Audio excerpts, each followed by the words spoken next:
Hello everyone, welcome to my channel Edu2Fly. In the previous video, we have discussed the national income calculation from the three methods.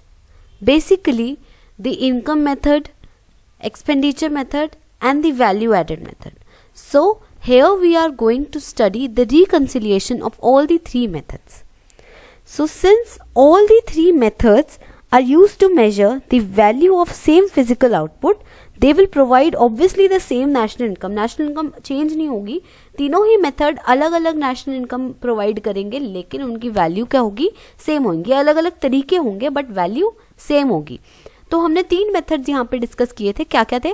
First था national income का value added method. Value added method में क्या होता है, net value added by all producing units is measured.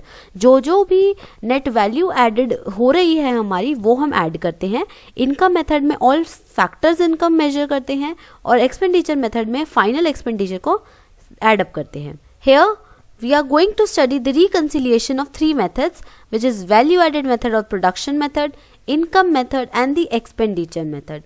So first of all, talking about the value added method, यहाँ पे हम क्या करते थे, प्राइमरी सेक्टर, सेकेंडरी सेक्टर और टर्शरी सेक्टर की जो भी नेट वैल्यू एडेड आती थी उन तीनों को ऐड करते थे. फिर उसके बाद उसमें डेप्रिसिएशन और NIT ऐड करके हमारा GDP MP आता था और GDP MP से हम नेशनल इनकम पे फिर जाते थे.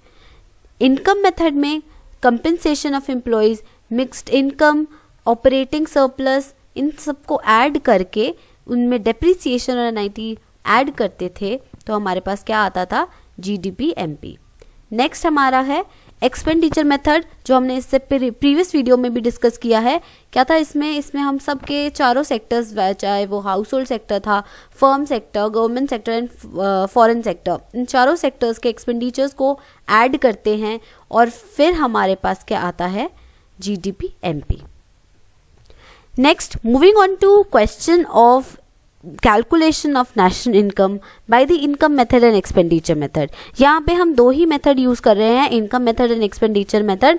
आई वुड वांट कि आप लोग भी ट्राई करें वैल्यू एडेड मेथड और देखें कि मेरा आंसर और आपका आंसर सेम आ रहा है कि नहीं. यहाँ पे हम इनकम मेथड और एक्सपेंडिचर मेथड से आंसर निकालेंगे और जो वो आंसर आएगा वही आंसर नेशनल इनकम का, उतनी ही national income value added method से भी आनी चाहिए. अगर आपकी वो वैल्यू नहीं आ रही है, दैट मीन्स आपने कोई कैलकुलेशन मिस्टेक की है. सो फर्स्ट ऑफ ऑल इस क्वेश्चन को हम स्टडी करते हैं. इस क्वेश्चन में हमें सब्सिडीज गिवन है, private final consumption expenditure NFIA, ये बहुत सारे पर्टिकुलर्स हमें गिवन है.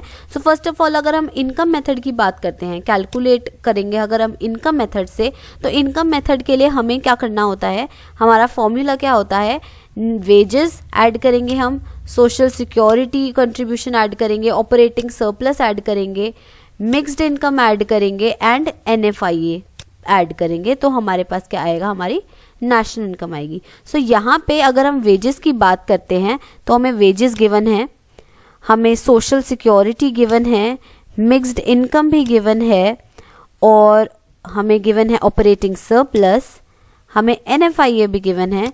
तो all these are included in the income method. इनको ऐड करेंगे तो हमारे पास आंसर आता है 110 करोड़. सेम अगर हम एक्सपेंडिचर मेथड की बात करते हैं तो यहाँ पे हमने सारे एक्सपेंडिचर्स को ऐड किया है. Addition to stock, addition to stock का मतलब हमारा क्या होता है, जो हमने अभी अभी एक्सपेंडिचर मेथड में किया है.